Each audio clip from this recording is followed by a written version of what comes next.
Hey guys, I just wanted to do a quick walkthrough of a big paper 2 question. So I picked the one from the spec, and that's going to be 2B. Now I like this one because it does use a procedure, and so it lets us see how we write the procedures in here.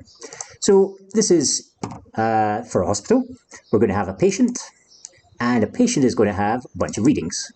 Now this one's a 1D array, so this is going to be the patient names.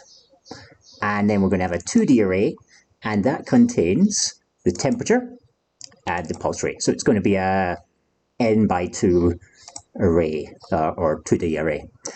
So let's have a think about this. Now, first of all, remember you do not need to bother making the arrays themselves. That is not required. However, as I said to you before, when I'm doing this, I like to just draw out so I can visualize what our arrays are going to look like, because I find it makes life easier. So let's start by making the patient array. Okay, so patient is going to equal, now let's say we had 3 people on our array. Now, one thing that we have to factor in, first of all, is this hospital number. So the hospital number is going to be the index for the array. Therefore, if the patient is the first patient, they're going to be index 0. But our numbers go from 1 to 1000. So that gives us a bit of a design choice. Now, what I'm going to do with mine is I'm just going to ignore it. So I'm going to put my first one as none. Okay, so I'm going to have an empty first patient, and I've seen you spelled patient wrong, which is stupid about that. So we've got our patient, and I'm going to have none, and then I'm going to have 3 patients after that. So I'm going to have Ada, and I'm going to have Bob, and I'm going to have, is there any 3-letter? No, can't think of one. Very American, let's go for Chad, okay? Don't know why that's such an American name, but it sounds like an American name to me. And then I need a 2D array called readings. Now again, we don't need any data in the first block because I'm just going to ignore that first block. And then I'm going to have the data for Ada, the data for Bob. And now I've said these are going to be 2 by 2, or 2, sorry, not 2 by 2. The subarrays are each going to be 2. And they're each going to have 2 bits of data in them. So then let's have a look here. So the temperature readings should be in the range 31.6 to 37.2. So let's set up my people here. Ada is going to be the person who's normal. Bob is going to have a bad temperature. And Chad is going to have a bad temperature and a bad pulse. I could possibly put in a D just to test it out. But let's just try it with these 3 to keep it simple. So I'm going to do 3.1 for her temperature. And her pulse is going to be 70.5. Oops, 70.6. There we go. Okay, now for Bob, I want the temperature to be wrong. So let's say that Bob's temperature is really high. So let's put him as 38.3. But we want his pulse reading to be normal, so let's put that at 75.5. Okay, so that's going to fit in that range. And then Chad, poor sick Chad, his temperature is going to be wrong, and his pulse reading is going to be wrong. So let's make them both quite low for Chad. So let's do 30.1 for his first reading. And let's do 45.6. Apologies if this means somebody's dead or whatever. I'm just going by this data here. Okay, so there we go. Now I've got some test data in there, and I can hopefully visualize what the test is going to look like, what the program is going to be doing with it a bit better. Again, I'd suggest you do actually write out an example. It says we don't need to initialize things, but it just makes it so much easier to write our code. Also, if we've done something like the none thing at the start, then the examiner gets a better idea of what's going on. Okay, so our next step, now that we've got our example, is... Now, oh, and comments are very important, so don't forget comments. So this is going to be setup maybe initialize. Let's do initialize the arrays. Okay, and then I need to think about what else am I going to need in my program. Okay, so we're going to take the hospital number as a parameter, so I'm going to need the hospital number. Output's an error message. No, I don't need a variable for there. Now, output normal readings, output warning, output severe. So maybe I'm going to need a variable here for the status. And then that seems to be it. So there's not too much to create here. But when we decompose our task, it's really helpful if we look for what possible variables or arrays might we need in our program. So I'm going to just set up here. Let's set up our, I can't call it output because that's going to cause confusion. So let's call it status. And we'll make that empty. Now, again, I should write a comment to go along with it to say contains the status of the patient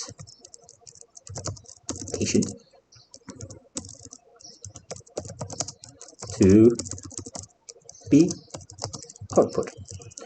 And it is a string. Okay, so probably if we're doing anything at this point, we probably want to mark what data types we have in here. So our patient is going to be a string array.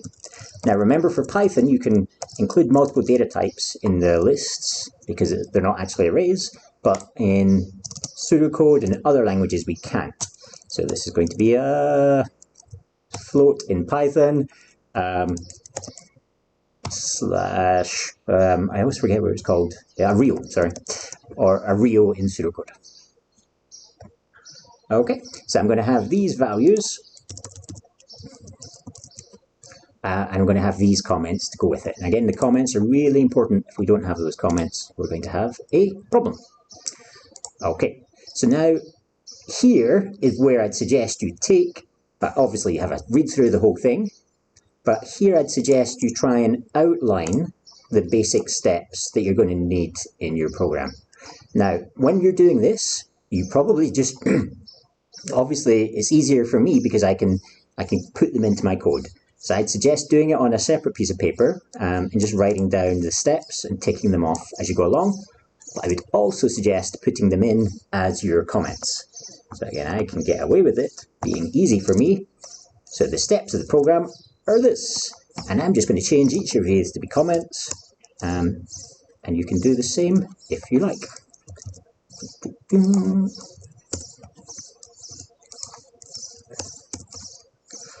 So our first step, it says there quite clearly, is that we're going to take the hospital number as a parameter. So what does that mean? Well, first of all, it says we're doing a procedure. And now those of you been paying attention in life will know that a procedure is like a function, but it does not have a return value. Now, design decision here, I could have these as part of the main program, or I could have these as part of the array. It doesn't matter which. So I'm going to have these as part of my main program. So let me actually put this other stuff up here because this is all going to be part of the procedure. Okay, now I could read these in as parameters, but it doesn't tell me to, so I don't want to lose marks. So what I'm going to do instead is make these global. And you'll see we'll do that in the actual function, procedure itself. So let's start by making the procedure. And the procedure has to be called... Does it tell us the name of the procedure? Write procedure. I don't see in here anywhere that it gives us the name. Okay, no, it doesn't. So let's call it check patient because that's what's happening in here. Okay. Oops, sorry, wrong window. So we are going to define. We are going to define check patient. Okay, bracket, bracket, followed by a colon. Okay, so it says we're going to take the hospital number as a parameter. So now, again, you might be thinking, oh, I'm going to save time, I'm going to call it HN, I'm going to call it B, I'm going to call it, I don't know, something. Make your variable names clear, or you will lose points. It's better to write a longer variable name than for you to not get the points in the exam. So it tells us to take hospital number, so we write it as hospital number. We don't try and make it shorter. Okay. Now I could extend my comment here, so I'm going to say, nope, not function, procedure.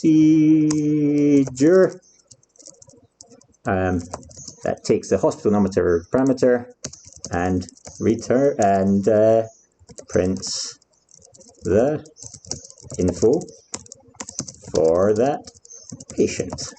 Okay, now again, yours maybe don't need to be as verbose as mine, but it may help. Okay, now as I said, I'm going to use these in my program. Now status, I probably want to put inside of the procedure. And again, I'm aware me copying and pasting stuff that is way easier than you guys writing it in the exam, but it is the way it is. And then these ones here, I'm going to have as global. So global patient and global readings. Now, global is often frowned upon, but they use it a lot in A-level, and basically as long as it works, we should get the mark. Now let's call this the main program. Okay, so I basically pulled these into up here. I've made a status variable, and I don't think there's any other variables I need, but if I was writing this in the exam, I would leave a decent amount of space so that I could add stuff later, especially to that initialization section.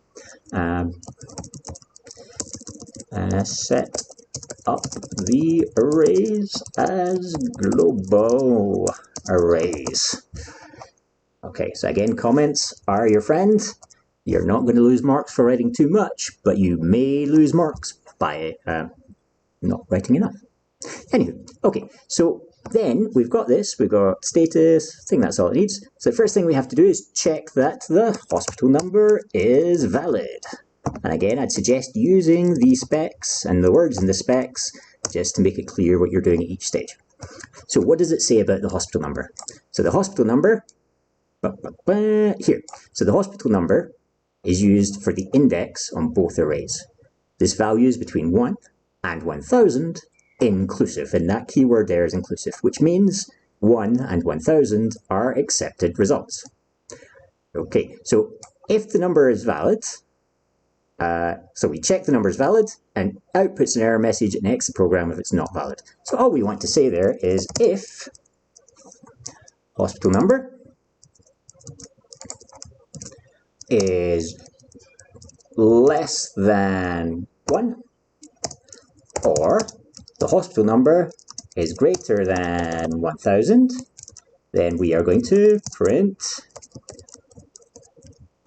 sorry, not a valid hospital number.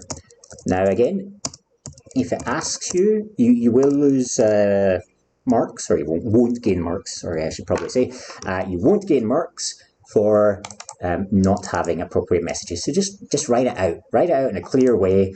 It's better to write too much and have a long print here than to lose the mark. Okay, so, and that's this bit here. So outputs an error message if the number is not valid. So I can stick that there. I mean, I can stick it underneath, but let's put it in there so we know what's going on. And then I'm going to have an else. Oops. And I'm going to have an else. Now, there we go. So otherwise, if the hospital number is valid, so again, I can just take that and write it in there, if the hospital number is valid. So what am I going to do? Output the patient's name. Okay, so I'm going to print, and I'm going to get the patient's name from the patient array, which is down there. So, getting messy here. So, down here, so patient 1 will be Ada, patient 2 will be Bob, patient 3 will be Chad. So if we want to do that, all we have to do is patient, if I can spell, and in there, as the index, it says we're going to use the hospital number. So our hospital number should allow us to do that. So we're going to print the hospital number. So that's output the patient's name. Output normal readings if both values are with range. Output warning, output severe warning. Okay, so now here we've got a bit of a design decision. And I think what I'm going to do is I'm going to have flags for the different criteria. Okay, so I'm going to have, let's say, I could call it reading, no, sorry, let's call it something more sensible. So the first one is the temperature, and the second one is the pulse. So let's call it temp equals 0, and that's going to be a real 2. No, sorry. That's going to be a Boolean.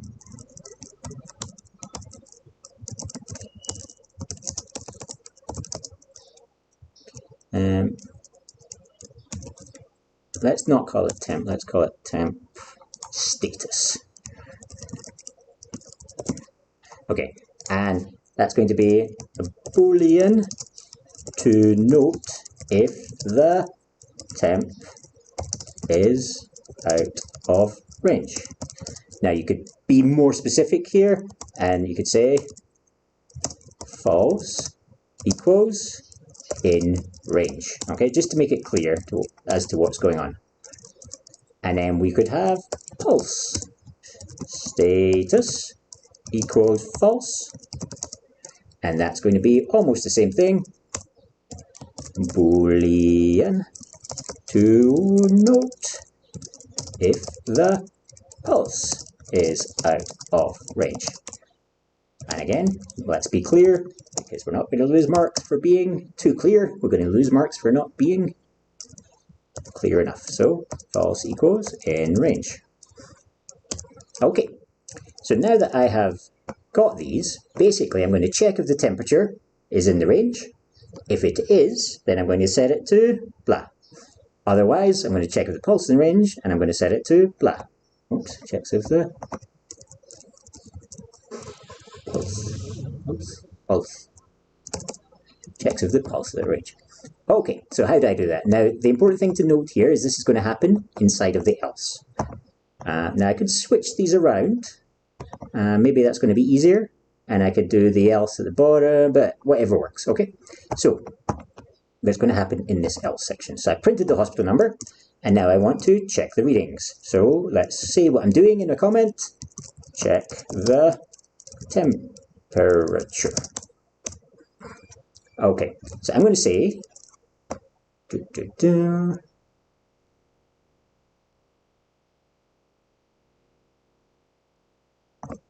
okay, so if the readings, now what's going to be the index for that? Well, the index for that is going to be the hospital number, and the temperature is in position 0. Okay, so that's getting the temperature from here, so that's going to be 31 because it's 0, 1 is our hospital number, and 0 is the temperature. So if the reading's hospital number is less than Now again, here we have to go back to our little script and see what's going on, is less than 31.6, or the same thing again,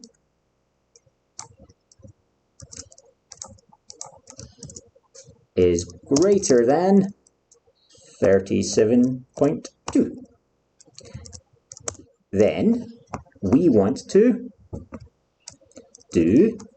take our temperature status and set that to be true.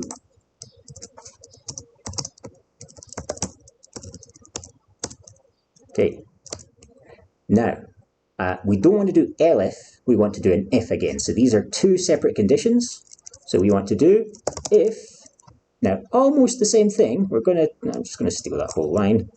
I'm going to change it to be the pulse, let's just check, it's called pulse, isn't it?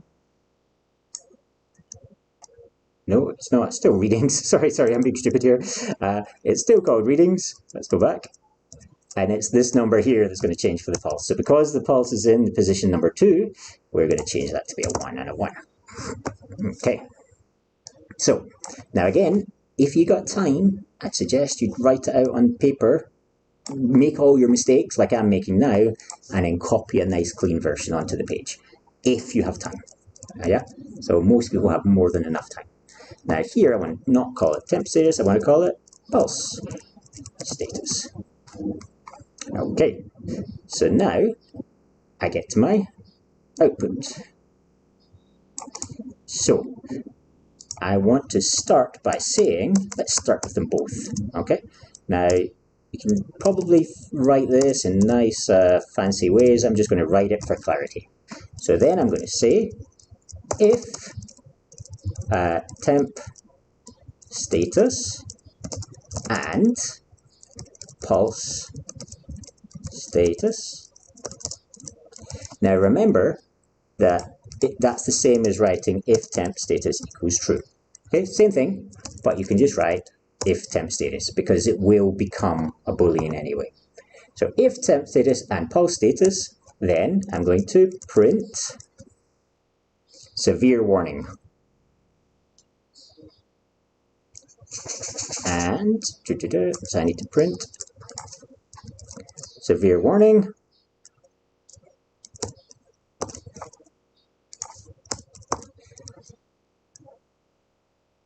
and the names of the two readings. Severe warning, pulse, and temperature. Okay, so if we've got both those situations, then we do that. Okay, now I'm going to steal this bit here and again put that in as my comment.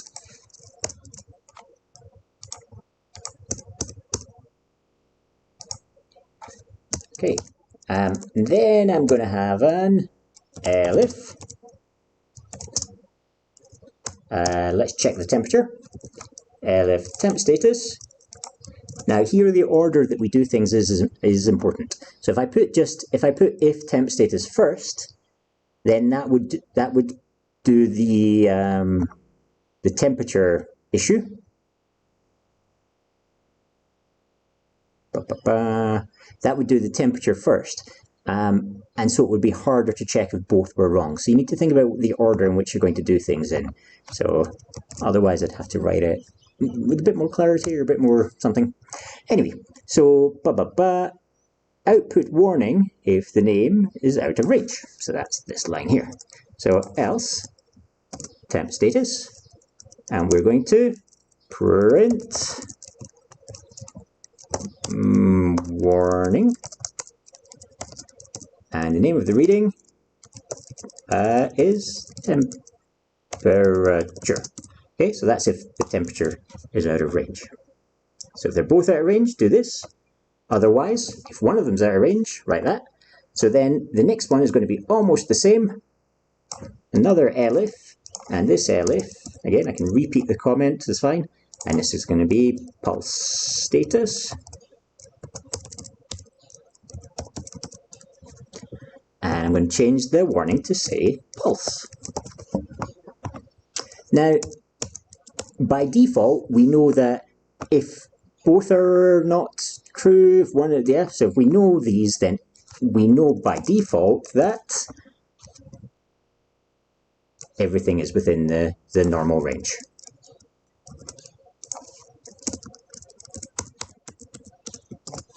Okay, and so we can print normal readings. Okay, cool. And then we exit the procedure. Maybe don't need that line. Oops, Mr. Bracket, stupid teacher. But we'll just put it at the end because, again, it's not going to do us any harm to make it clear. Okay, so hopefully, I think that that is all that we're being asked in this program. Not too hard, this one, actually. I might try and do another one that's a bit more difficult, but I think that's what we want to be. Now, I will share this on Classroom as well, but let's just test it first, because probably I've made some mistakes. Let's find out where I've made my mistakes. So, how do I call my function? Well, I just take the name of it, check patient. Let's check patient. And first of all, let's check for the invalid situation. And then, so let's save this as check patient. Okay, now if I run this, sorry, not a valid hospital number, yay. Now if I do patient number 1, hopefully that's going to give me Ada, and hopefully the readings are going to be normal. Oh no, warning pulse. Okay, so have I done something wrong either with my info or up here? So let's see, what have I done wrong? Oh, I forgot to update this information here. Oh no. Okay, so I would have lost a mark there. Again, this is maybe because I'm being lazy and copying and pasting, but I forgot to change this here, which is bad. Okay. Let's try again. Okay, so now Ada has normal readings. Now, hopefully, Bob should, I hope, have a badge temperature. I believe we said. So let's change it to Bob.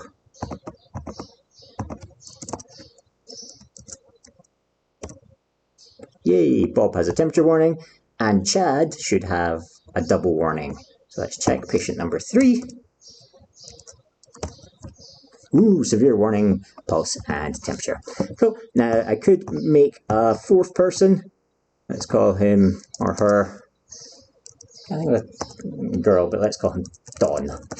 Okay. It has to be A, B, C, D. And now Dawn is only going to have a problem with his pulse. So let's put 33.1. Oops. Let's do 33.1 because I know Ada's thing is right. And then I want the pulse to be out of range. So what's the pulse being out of range going to say? Pulse out of range is greater than 100 or less than whatever. Okay, so let's put it greater than 100 for the pulse. So 101. And then let's check patient number 4. And hopefully we should get a pulse issue. Yay! Okay, so you can run through it using, again, you don't have the advantage of having a compiler in the exam. You're going to have to just run it through in your brain, but it's good to take a couple of examples and just check and see what you're getting at. Okay, hope that helps, guys. I'll try and make a few more of these for the for this final paper. And good luck with the upcoming exam. Bye-bye.